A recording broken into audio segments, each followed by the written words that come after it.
मैं सच कहूँ तो वो इतनी खूबसूरत नहीं थी। वो इतनी खूबसूरत तो नहीं थी, मगर तेज बारिश से भीगी शब के बाद आने वाली शहर में आंगन के बगीचे में खिली हुई गुलाब की जर्द लाल पंखुड़ी के पीछे छुपी हुई ओस की बूंद जैसी उसकी आंखें ताजा लग रही थी।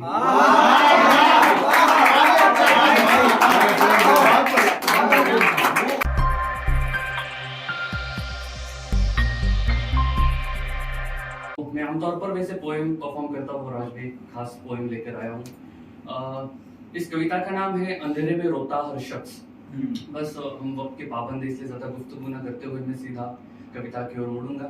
बस कविता के बारे में बता देना चाहूंगा कि एक्चुअली इट्स इंसिडेंस, ये एक कहानी है जो मेरे साथ हुई है और वो मैं कविता के तौर पे सुनाऊंगा। तो शुरू करता हूँ कि मैं हर रोज की तरह उसी कच्चे रास्ते से गुजर रहा था। ट्यूशन से लेके घर तक का मेरा छोटा सा लंबा सफर तय कर रहा था कि तभी अचानक मेरे कानों से किसी के रोने की आवाज टकराई और दूर वहां दाईं तरफ एक धुंधली सी तस्वीर नजर आई। अब ऐसे अंधेरे में रोने की आवाज सुनकर तो मैं भी डर गया, मगर क्योंकि वो आवाज लड़की की थी तो फिर मैं ठहर गया।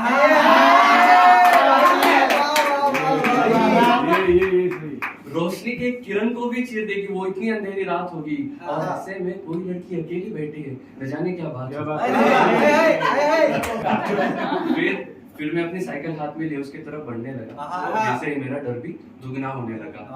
मैं जब उसके करीब पहुंचा तो उसकी आवाज मुझे तेज सुनाई दे रही थी और वो धुंधली सी तस्वीर भी साफ दिखाई दे रही थी।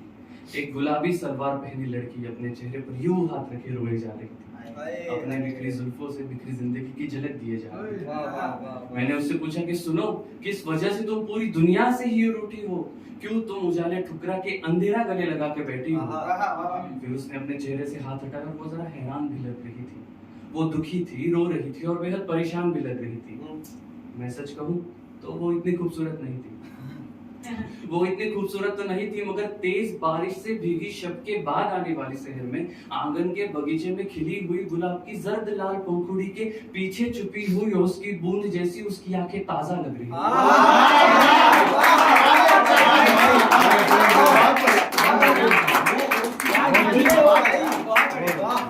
वो इतनी खूबसूरत तो नहीं थी, मगर उसकी आंख से गिरते आंसू का कतरा जब उसके रुखसारों से फिसलते हुए चेहरे की चमक से कौसे कजा लग रही थी। वो इतनी खूबसूरत तो नहीं थी, मगर गुलाबी सलवार पे दुपट्टा पहने जहर लग रही थी। अपनी आंखों के सामने लटकती जुल्फों को पीछे संवारते हुए कहर लग रही थी।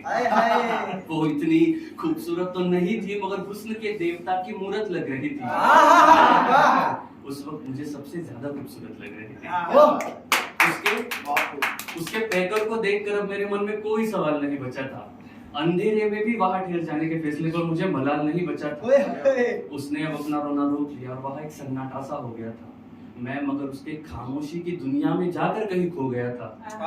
फिर उसके हैरान जुबान से लड़खड़ाते हुए मेरी तरफ एक सवाल आया, तो मैं भी उसके ख्याल अपने दिमाग से निकाल आया। उसने मुझसे पूछा कि क्या तुमने कभी किसी से इश्क किया है या तुम भी इश्क के काफिर हो? मेरे दोस्त, अजीज, घर वाले तक मेरी बात ना समझ सके, तुम तो वैसे भी एक मुसाफिर हो।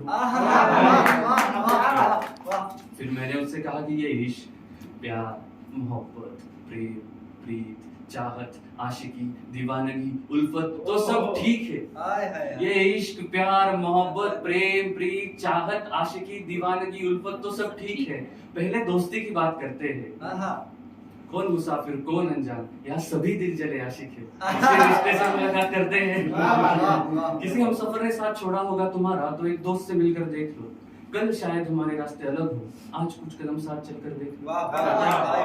फिर उसके कदम मेरे कदमों से मिलने लगे जब हम दोनों साथ चलने लगे। फिर चलते चलते उसने मुझे अपनी पूरी कहानी सुनाई, जो सच कहूँ तो मेरे कुछ समझ नहीं आया। मगर चलते चलते वो अचानक से ठहर गई और वो जहाँ देख रही थी मेरी भी उस जगह पे नजर गई। मैंने उससे पूछा कि चलते हुए तुम थक गई हो, किस वजह से तुम अनजान जगह पे रुक गई हो? फिर उसने अपना बायां हाथ उठाया और एक पेड़ की तरफ इशारा करते हुए मुझे बताया कि कल इसी जगह पर भीड़ बहुत हुई थी, जब ठीक 11 बजे यहीं पर मेरी मौत हुई थी।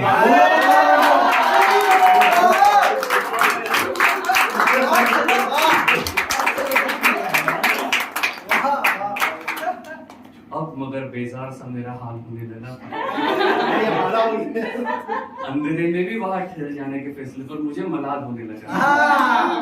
मैं समझ गया था कि क्यों ऐसी सुनसान जगह पर एक भी परिंदा नहीं होता।